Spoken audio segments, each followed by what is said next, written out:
Thrunite gets a lot of positive attention with their flashlight models. Today, we are looking at the TC20, which is one of Thrunite's best-selling flashlights, and I'm glad they were able to send it to me for review. This is a good general-purpose flashlight for non-pocket EDC uses, capable of producing 3800 lumens. The packaging is nicely executed and minimalistic. The light comes in a brown sturdy box with a line drawing of the TC20 and minimal info. Inside is the light itself, protected via foam and with the battery pre-installed. Under the foam is the USB cable, lanyard, holster, spare O-rings, spare rubber cover for charge port, side switch cap, and manual.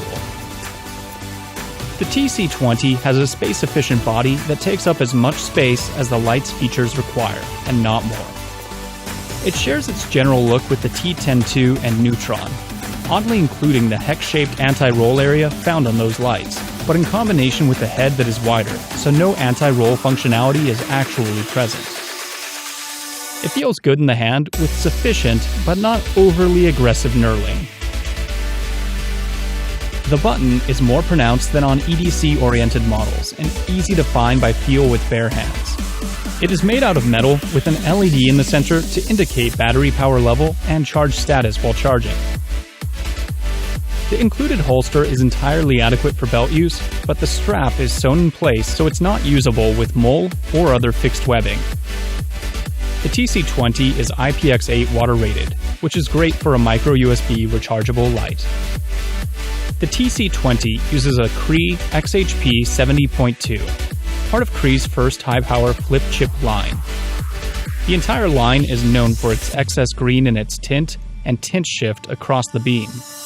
The TC20 is no exception, but does mitigate the tint shift to a degree, with a textured reflector to smooth out the beam.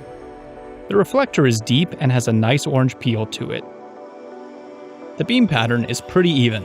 There isn't a significant hotspot, but there is a small, less noticeable one. The beam is primarily flood, but has a good amount of throw to it as well.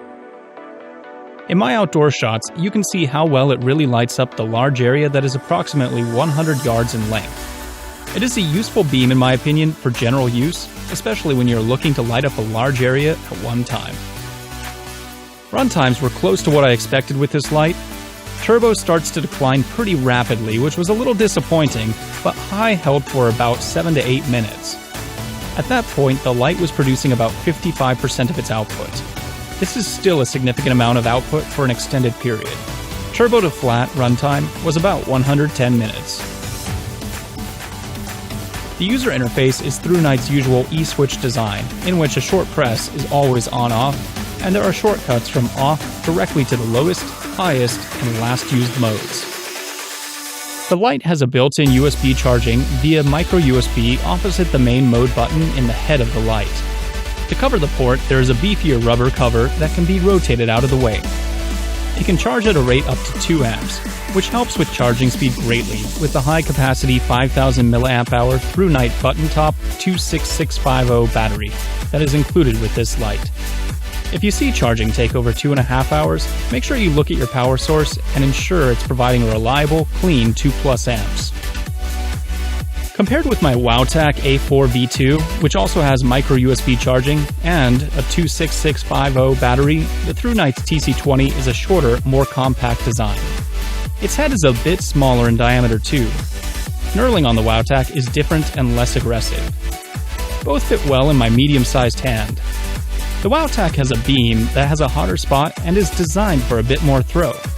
Its spill is less intense and has a harder cutoff. The Thrunite TC20 beam is more even and seems to cover a wider angle. Its cool white LED really helps bring out the natural color of things, which I really prefer. Both are good lights, but for me, the Thrunite TC20 wins out due to its slightly brighter, cool white LED and standard battery.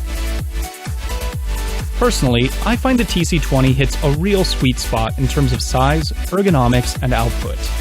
It's a complete package including the battery, light, and recharging cable along with the holster and spares. Give me a side switch light any day. Add to that a cell which is large enough to sustain a significant output and a great all-arounder beam. Keep it small enough to pop into a coat pocket, and you have a winner. For more information and current price, check out the link in the description below.